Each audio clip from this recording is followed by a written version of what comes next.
భారతీయ విద్యార్థులకు రష్యా ప్రభుత్వం తీపి కబురు అందించింది. 2026-27 విద్యా సంవత్సరానికి ప్రతిష్టాత్మకమైన ప్రభుత్వ స్కాలర్షిప్ ప్రోగ్రాంను రష్యన్ ఫెడరేషన్ ప్రకటించింది.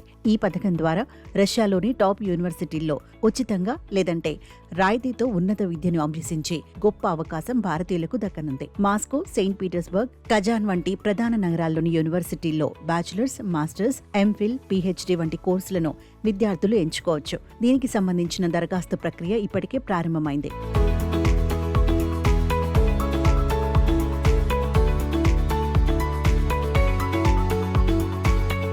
చాలా మంది విద్యార్థులకు రష్యన్ భాష రాదనే భయం ఉంటుంది. అయితే అడ్మినిస్ట్రేషన్ ఈసారి కీలక మార్పులు చేసింది. ముఖ్యంగా మెడిసిన్ వంటి కోర్సులను పూర్తిగా ఇంగ్లీష్ మీడియంలోనే అందిస్తున్నారు. కాబట్టి రష్యన్ భాష తెలియడం ఇప్పుడు తప్పనిసరి కాదు. ఒకవేళ ఎవరైనా రష్యన్ భాష నేర్చుకోవాలని ఆసక్తి చూపిస్తే ప్రధాన కోర్సు ప్రారంభానికి ముందు ఏడాది పాటు ఉచితంగా లాంగ్వేజ్ కోర్సు చేసే సౌకర్యం కూడా ఉంది.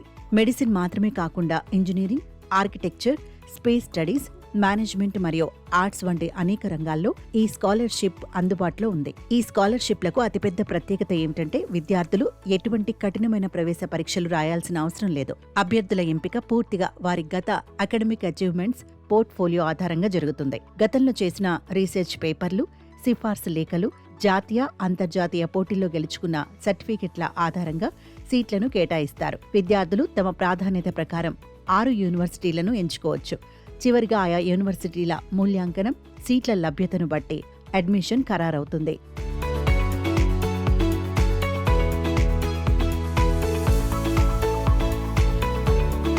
ఈ ఎంపిక ప్రక్రియ 2 దశల్లో జరుగుతుంది. మొదటి దశలో దరఖాస్తుల పరిశీలన, షార్ట్ లిస్టింగ్ ప్రక్రియ ఉంటుంది. దీనికి దరఖాస్తు చేసుకోవడానికి వచ్చే ఏడాది జనవరి 15వ తేదీ వరకు గడువు ఉంది. రెండో దశలో రష్యాలోని సైన్స్ అండ్ హయ్యర్ ఎడ్యుకేషన్ మంత్రిత్వ శాఖ ఆయా యూనివర్సిటీలతో సంప్రదింపులు జరిపి విద్యార్థులకు సీట్లు కేటాయించడమే కాకుండా వీసా సంబంధిత పత్రాలను కూడా జారీ చేస్తుంది. ఆసక్తి ఉన్న విద్యార్థులు వెంటనే అధికారిక వెబ్సైట్ను సందర్శించి ఎలిజిబిలిటీ క్రైటీరియాను తనిఖీ చేసుకుని దరఖాస్తు చేసుకోవాలని అధికారులు సూచిస్తున్నారు.